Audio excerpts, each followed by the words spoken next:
Assalamualaikum warahmatullahi wabarakatuh. Perkenalkan, nama saya Rayhan Rizky Alvareza dari kelas TI B23 akan mempresentasikan bagaimana cara menginstal Ubuntu di VirtualBox di Windows 11. Baik, di sini langsung saya demokan saja. Di sini masih kosong, tidak ada file atau virtual machine apapun. Di sini langkah pertama yang harus dilakukan adalah kita add new machine atau bisa Ctrl N. Di sini misalkan namanya saya beri nama sebentar. Misalkan di sini saya beri nama Ubuntu. Untuk foldernya di sini saya biarkan di C karena C ini lumayan bebas. Kemudian di sini ada ISO-nya, kebetulan saya taruh di data B Ubuntu Desktop AMD 64.ISO. Kemudian saya skip unattended installation biar lebih cepat aja. Di next, space memorinya sebenarnya Ubuntu ini nggak perlu banyak RAM, tapi di sini saya akan menambahkan RAM hingga 8 karena kebetulan memori saya cukup bebas. Di sini saya menggunakan 4 core. Kemudian setelah itu kita next, dan untuk virtual hard disknya saya menggunakan 64. Setelah itu tidak usah di apa-apain lagi, kemudian kita next dan finish. Setelah itu sudah tersetup ya, kemudian setelah itu kita start.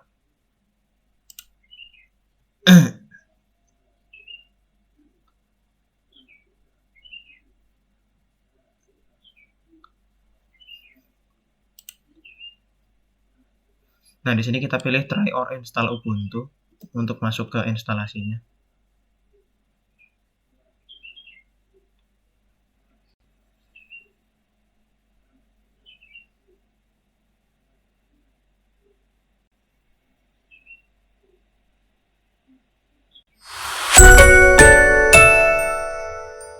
Di sini kita pilih bahasanya, kita pilih yang English version, kemudian install Ubuntu. Ini tidak usah dirubah karena keyboard layout bawaannya adalah US. Setelah itu kita klik continue. Kemudian di sini kita pilih normal installation. Ini opsional ya. Jadi download updates while installing Ubuntu, di save time after installation. Di sini saya tidak pakai update. Kemudian install third party software for graphics and WiFi hardware and additional media format. Jadi ini kenapa saya centang, karena supaya nanti ketika kita install Ubuntu ini, ketika terinstall third party software-nya yang untuk grafik sama WiFi hardware-nya itu udah otomatis terinstall. Jadi kita nggak perlu install lagi, atau udah satu package lah. Kemudian kita klik continue. Di sini kita langsung pilih erase disk and install Ubuntu karena kita installnya di VirtualBox. Jadi virtual disknya kita ini sebenarnya udah kosong dari awal, jadi nggak akan ngaruh ke storage yang ada di Windows asli itu sendiri. Kalau misalkan kita mau install di lokal, di laptop aslinya atau di PC aslinya, ya kita bisa bikin partisi sendiri. Jadi ini nggak usah dibiarin aja, langsung aja install now. Oke, kita klik continue.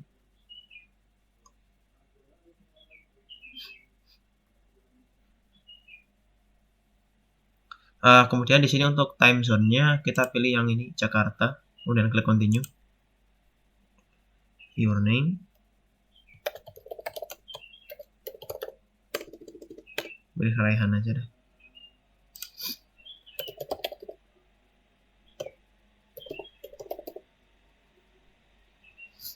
Kita pilih login automatically karena di sini saya hanya mau demo, jadi biar nggak perlu masukin password ketika awal masuk. Di sini perlu menunggu beberapa saat sampai semuanya terinstall.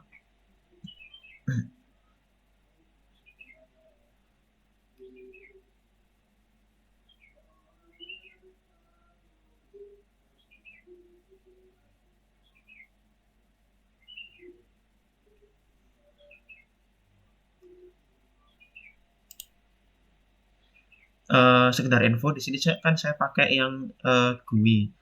Jadi ada grafiknya, maksudnya UI-nya lebih baik lah. Di sini di bawah ini proses yang jika kita menggunakan instalasi dengan metode CLI atau yang format CLI itu yang kita pakai seperti terminal itu akan muncul tulisan-tulisan aja, jadi tidak ada grafik-grafiknya.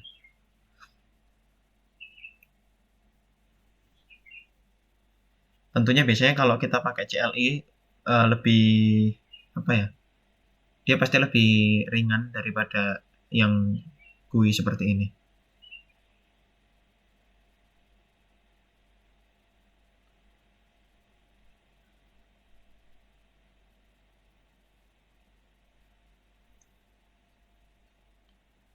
Nah, kemudian installation is complete. You need to restart the computer in order to use the new installation.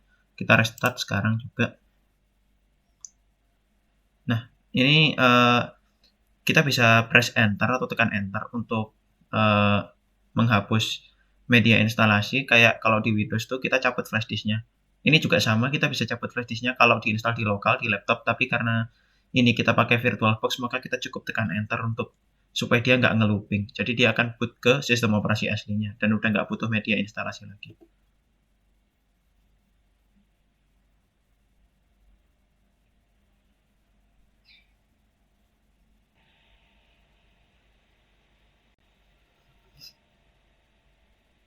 Nah, di sini kita sudah masuk ke sistem operasi Ubuntu-nya yang sudah selesai terinstall. Di sini ada opsi untuk memilih connect your online accounts, di mana di sini ada Google, Microsoft. Di sini saya hanya mendemokan cara instalasi saja, jadi tidak perlu.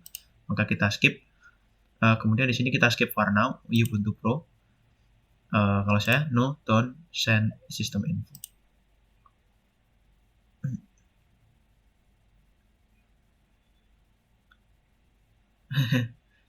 Ini biasanya saya tunggu sampai, nah, kemudian kita next. Aplikasi yang ini adalah salah satu pilihan di mana misalkan di sini kita mau pakai VS Code, Android Studio atau Spotify, tinggal kita klik nanti di install. Tapi sini saya nggak perlu, jadi kita down. Nah, setelah itu di sini akan ada file seperti file explorer yang ada di Windows. Jadi di sini kita akan secara otomatis bisa melihat ada file-file kayak dokumen, download, kemudian musik, remind me later. Nah, di sini kita ada disk PC di mana ini adalah penyimpanan kita di sini. Dari tadi kan saya menggunakan kalau nggak salah 60 berapa tadi ya. Jadi ini adalah ukuran full dari partisinya dan ini free-nya adalah 52,1 dari 67,4 GB. Setelah itu di sini masih kosong, belum diinstal atau aplikasi apapun. Kemudian ini adalah masih terjadi sedikit masalah di mana tampilannya masih belum full. Nah, di sini kita bisa pakai cara yang sama dengan bawaan dari VirtualBox, di mana kita klik in device, kita bisa insert cache edition CD image untuk membuat tampilannya menjadi full screen. Nah, setelah itu maka akan muncul seperti ini, VBox. Apa namanya? Mount yang udah dia akan termount secara otomatis di sini. Dan kalau di Windows kan kita tinggal jalankan file.exe. Tapi kalau di sini agak sulit karena kita butuh aplikasi tambahan untuk menjalankan exe. Tapi di sini saya tidak akan menggunakan aplikasi tambahan, di mana saya akan menjalankan VBox Windows Edition ini dengan terminal. Jadi di sini kita klik di sini terminal atau Ctrl Alt T. Kemudian di sini di terminal kita bisa masukkan kode sebagai berikut: sudo mount, kemudian dev cd-rom mount. Nah, setelah itu kita masukkan password akun kita yang pertama tadi. Di sini passwordnya akan secara otomatis tidak terlihat, jadi usahakan jangan sampai salah. Setelah itu kita pindah ke directory mount-nya, cd mount. Setelah itu kita jalankan file installernya dengan mengetikkan sudo vbox apa tadi namanya, vbox linux editions.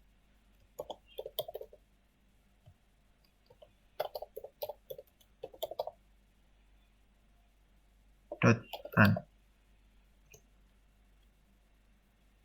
Nah, di sini installing additional module, di mana kita tunggu sampai semuanya terinstall dengan baik.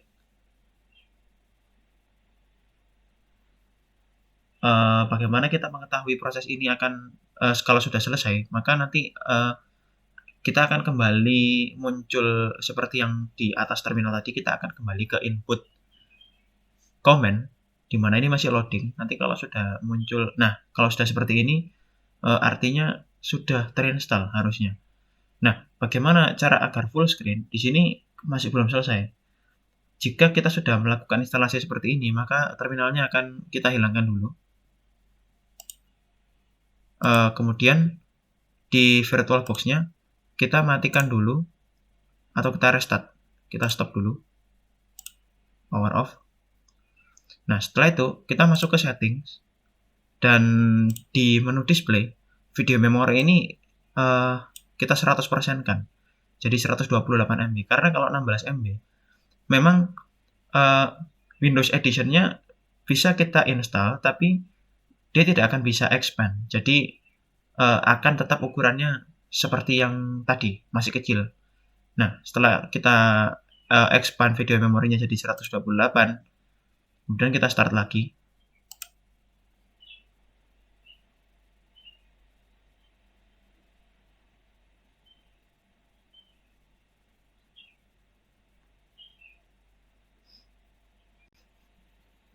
Nah, kita di sini kembali masuk ke sistem operasinya Ubuntu, di mana ini sebentar, ini terjadi sedikit error.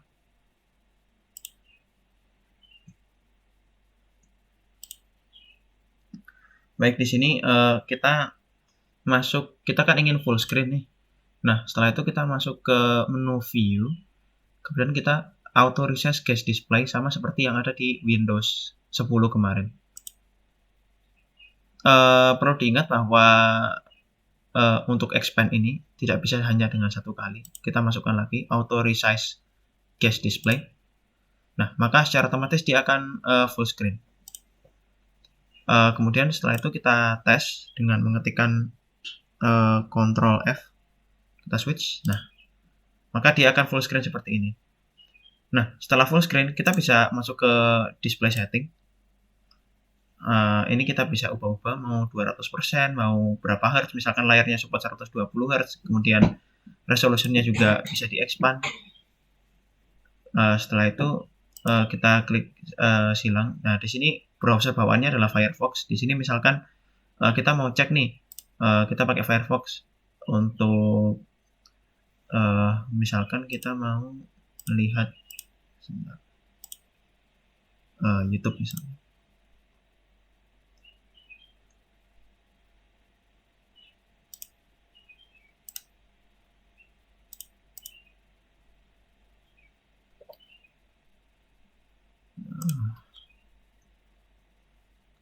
Misalkan Alan Walker.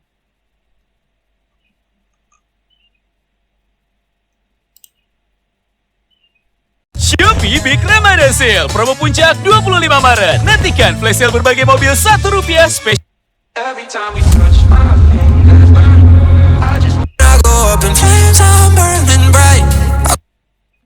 Bisa berfungsi dengan normal, di mana kita bisa menampilkan video dengan lancar dan suaranya juga keluar. Jadi semuanya sudah terinstall secara otomatis. Jadi kurang lebih cara untuk instalasi Ubuntu dan juga supaya dia bisa full screen, juga supaya dia bisa dioperasikan dengan normal dan apa itu terminal. Dan di sini apabila kita mau menggunakan terminal secara efektif, kita bisa jalankan yang namanya get apt update, di mana apt itu semacam tools yang ada di terminal Windows gitu. Jadi agar kita bisa expand menggunakan beberapa komen yang lebih advance untuk mengatur sistem operasi ini kita mau apa. Misalkan kita develop aplikasi atau sebuah program gitu. Nah, kita bisa lebih leluasa menggunakan fitur yang ada di Ubuntu ini jika kita mengupdate apt-nya. Sepertinya sekian dari saya. Mohon maaf apabila ada kekurangan. Selebihnya mohon maaf. Wassalamualaikum warahmatullahi wabarakatuh.